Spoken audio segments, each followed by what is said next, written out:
All right, lesson 3 in forces. Starting on slide 21, I have a couple warm-up questions for you.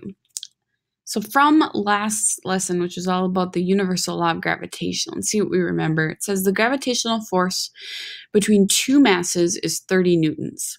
What would be the new force of attraction if, let's do A, one mass is quadrupled? Now we're only impacting one mass.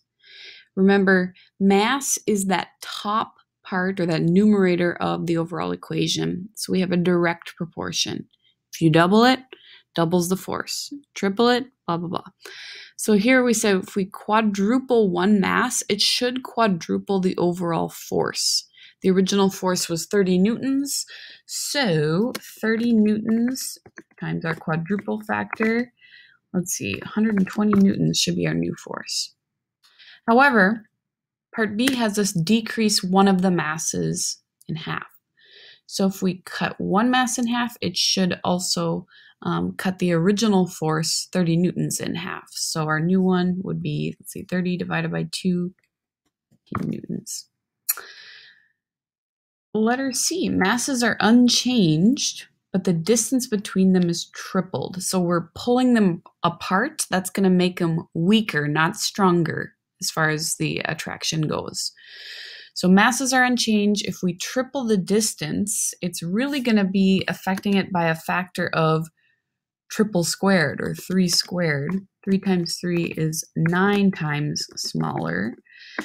And oh gosh, 30 divided by 9, this is going to be an inconvenient number here. I can't do that in my head. Let me pull out my calculator. 30 divided by 3.33 repeating.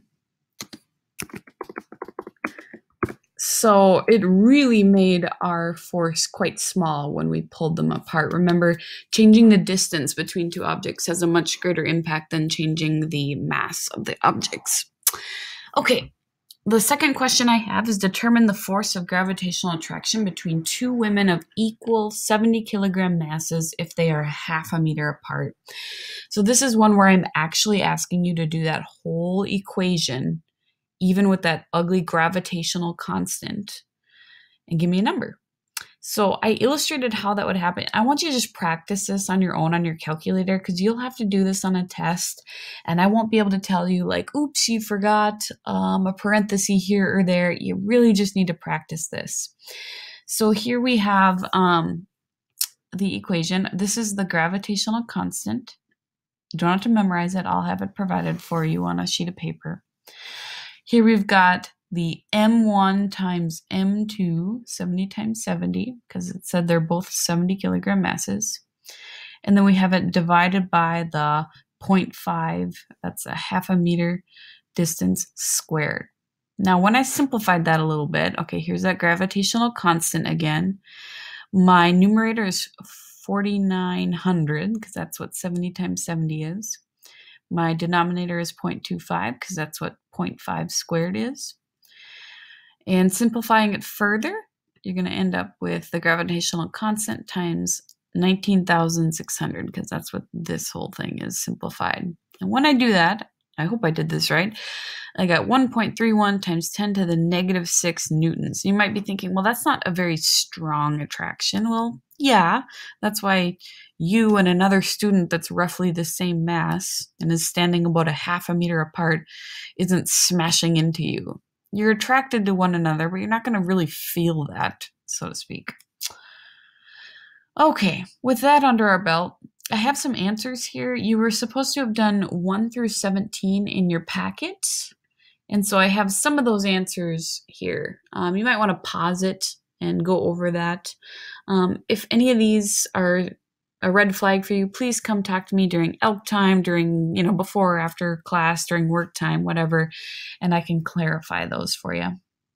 Today we're going to talk about some other components of force that we need to.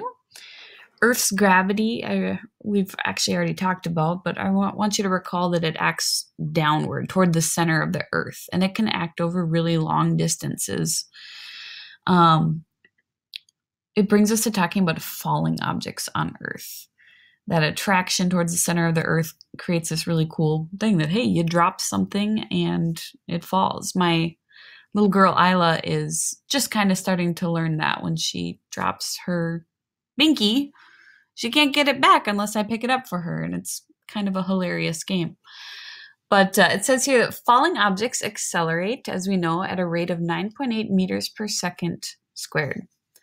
As an object's speed increases, the upward force of air resistance increases. So in other words, as that downward arrow increases, the upward arrow of air resistance will also do that. Eventually, if you let an object fall for long enough, you're going to reach something called terminal velocity. Now, that doesn't mean that something dies. I don't know if terminal makes people think that.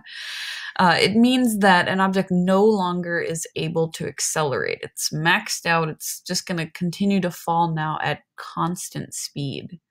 Terminal velocity is when an object starts to fall at constant speed. In other words, the forces between gravity and air resistance are balanced.